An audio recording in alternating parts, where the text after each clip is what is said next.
A very good morning, everyone. Today we will be studying the Unit 8 of our course AG Con 102. Hello, I am Dr. Sanjay, Assistant Professor in the Department of Agricultural Economics and your tutor for the course. So let's begin. These are the contents of this lecture. First, we'll be talking about production, the characteristics of modern production, how is it different from old type of production. What are the factors of production? We will be studying them in detail, and then types of business organization, and in the end some sources to gain a better knowledge from. So what is production actually? Production simply means creation of something. You're making something which has value, which has a value in money terms. And if it has value in money terms, that means it has some use, it has some utility, it helps you satisfy some of your demands. Okay, let's say you are making a bat. It has a value, it may be of 1000 rupees. And what is its utility? It helps you play, it helps you satisfy your demand for playing cricket. So production can again be called as creation of utility directly. If you're creating something which has a utility, you can directly call it as creation of utility. Okay, this is also one other form of definition of production. It is also a process of transforming inputs into outputs. Outputs can be goods or can be services. Okay, and definitely when we are transforming inputs into outputs, the output has greater use, the greater requirement for us. That's why we are producing things. Okay, we are using iron ore to make steel of different grades. That steel is again used for making different types of products such as cars or bikes or any other things. Okay, so we are doing production because the end product is far more valuable than the input.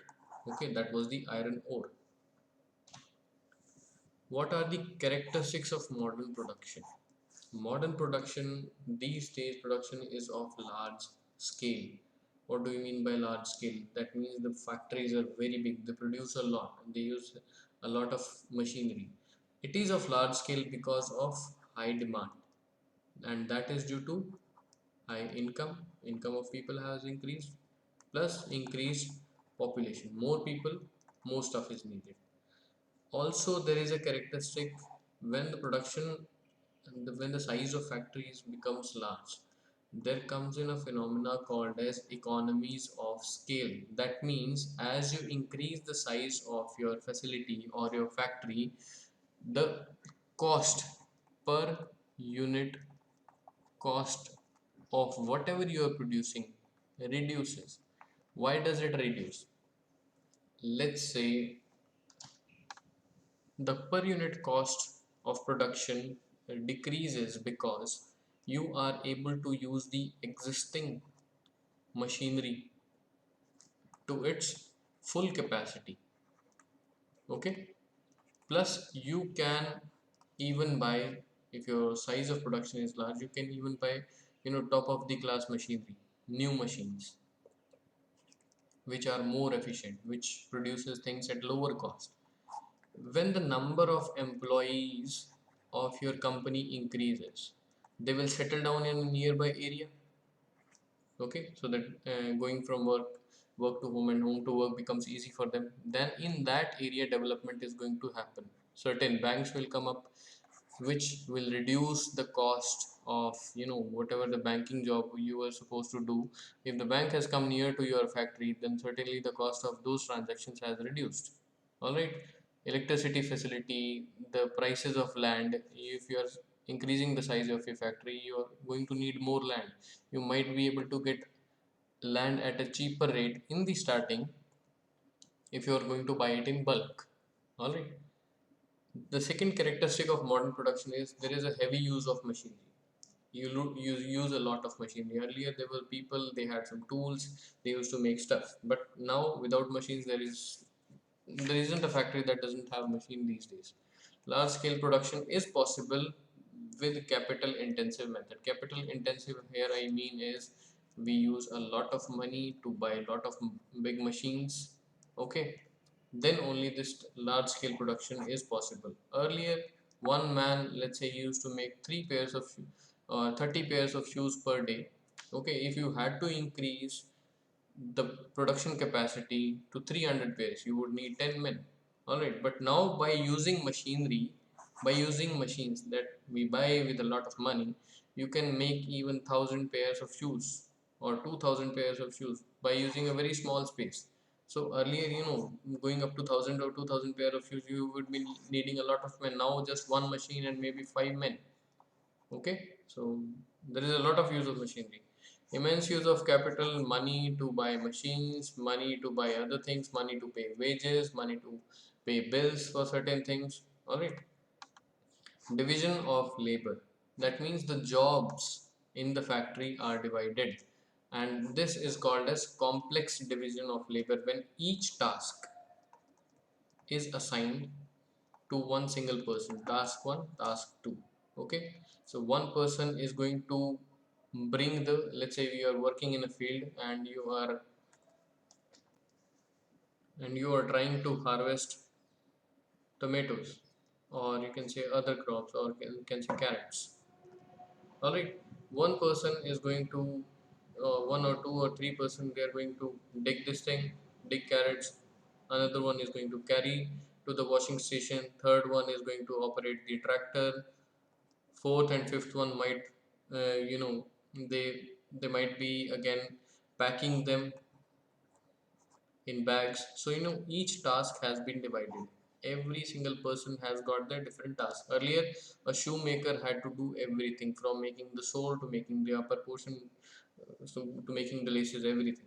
All right, there is a lot of competition these days to become the bigger player in market. People, companies are always trying to find new ways to reduce the cost, find new ways to increase their reach, to show people how their product is better than the other companies.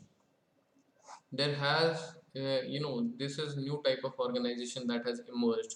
This is called as joint stock companies. These are very big companies having mm, a lot of money and a very big scale of production. We'll be studying about the complex division of labor and these joint stock companies in the coming slides. There is a localization of industries. Uh, Concentration leads to external economies. That means when a lot of many companies making similar products, let's say textiles, they tend to come into one single area, one single city. So what will happen in that city? There will be external economies to them. Let's skip this part of external economies, it will be quite confusing for you. So many, it generally happens that it was there in old times also, but in these days, just let's say textile companies are more concentrated in Ahmedabad, and in Ludhiana side of area there is apparel companies.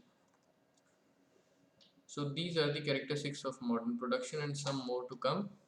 Privatization. With the time, government is, earlier the production was used to be done by the government, but now as the as people are getting more and more money to invest, with time private players are taking up those sectors. Okay, such as even railways or airlines or petroleum. Earlier there was no private player, now many.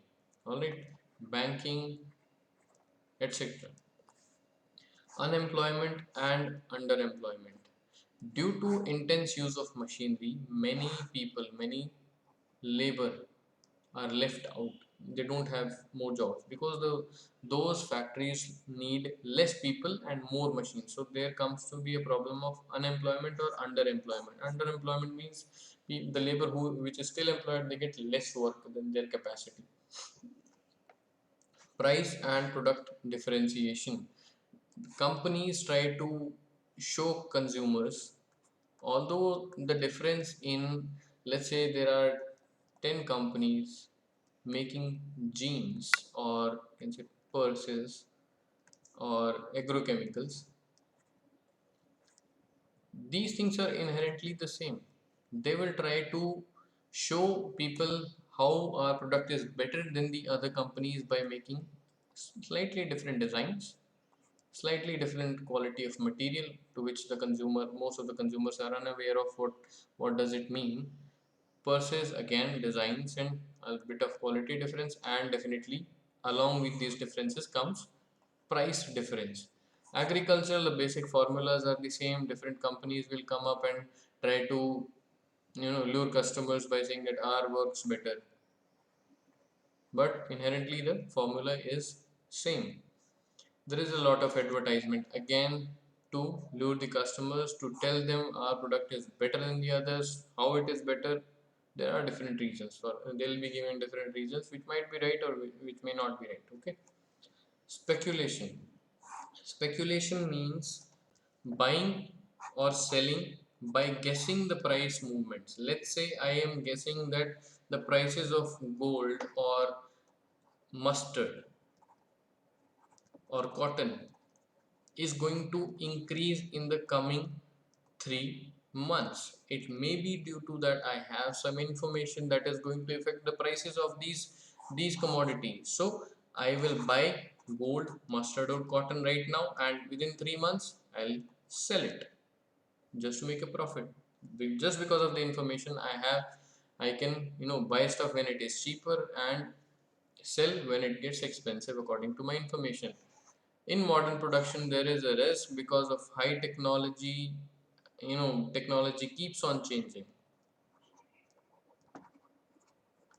Taste and preferences of people are changing very fast these days. So your product which you have developed by innovating a lot might be out of the competition or out of the buyers list even before it comes to the market. So now let's move on to the second part. What are the factors of production? Factors of production, that means things that are used in production. First one is land, second is labor, third is capital, fourth is organization. We'll be studying them one by one. Land, material and immaterial resources given by nature for free. Understand that we have definitely put a price on them, but they are given by nature for free. Nature is not charging anything from us. This includes land, water, sunlight, air, underground resources which we put on a price after excavating them from the ground, wind energy. Okay, so these are the resources that come under land as a factor of production, which are given by nature for free to us. Alright. Second comes labor. Labor is any exertion of mind or body, okay, mental labor or physical labor, undergone partly or wholly with a view of earning money. Okay, we are using our brain, we are using our body with a view of earning money. We want to earn something that way. That's why we are putting in that effort of our mind or of our body. It can be mental labor, it can be physical labor. All right, it can be human labor, human also hired labor, family labor, animal labor. Different types of animals are used in different parts of the country. Mechanical labor, different machineries, different charges for different jobs. Services are labor. Services of a lawyer, or you can say an advocate or a doctor or a scientist or teacher. This is labor. We are using our mind, okay, and definitely our body, but primarily our mind to develop things or to serve different types of customers. Teacher is going to provide the benefits of his labor to the students, scientists again to the policy making or to different companies or different institutions, doctors to its patients, lawyer to its a lawyer to its clients. Okay, so these are all type of mental labor. All right, mental and physical don't get too caught up about it. So a person might also need to do physical labor, a teacher might also need to do physical labor at times, a scientist also same thing for collecting data and these kind of things. But you know services provided by different people come under labor. This is the main point. Okay, services provided by different people, human, animal, mechanical, mental, physical, all these are types of labor. Okay, what are the characteristics of labor? Labor is inseparable from the provider. Services of a lawyer are inseparable. Lawyer can only provide the service, his service to the client. Okay, you cannot, you know, as you can say, you have an apple. It's a good. If a person B is having an apple, you can just take away an apple from him and give to somebody called C. Okay, you have separated the good from the person, but you cannot separate the service that B is providing, okay, and give to another person. He is going to provide it directly to the other person. So labor is inseparable. So you have understood the point, inseparable. Second, it is perishable. If you are going to use the labor of a lawyer or a doctor or a scientist today, you can use it. If you are not going to use his services today, today's service are not going to be available tomorrow. Tomorrow's service that were going to be available tomorrow is the only labor that you are going to get. Today's service expires today. Supply depends on wages, not demand. If the salary of scientist or a teacher or a doctor or a human labor or an animal labor or a mechanical labor is high, if the wage rates are high, the supply of those things will be, those type of labor will increase. Okay, it is mobile. You can take the labor from here, human from here to there. There is bargaining power, but bargaining power is less when labor is not organized. It is more when the labor is organized. Efficiency of labor. Efficiency of labor depends on the hereditary characteristic of the person. A person might better get a better DNA set from their forefathers, so they are able to do some works better. If uh, somebody's father has been doing a work of leather, so naturally they will be having a tendency of having a better hand than others at leather work. Okay, depends on education and training. Better education, better training increases the efficiency of labor. Personal characteristics such as dedication towards work, honesty, integrity, these also increase the efficiency of labor. Work environment. Different companies are trying to focus on making the work environment more congenial for people. If the work environment is happy, stress free, the efficiency, that means they are going to do more work in the same time. Payments. Definitely higher salaries, more efficiency you can expect. Some incentives other than payments, some bonuses, some can say advances on different types of you can say some incentives such as health insurance, family insurance, uh, some other can say financial incentives also increase the efficiency of labor.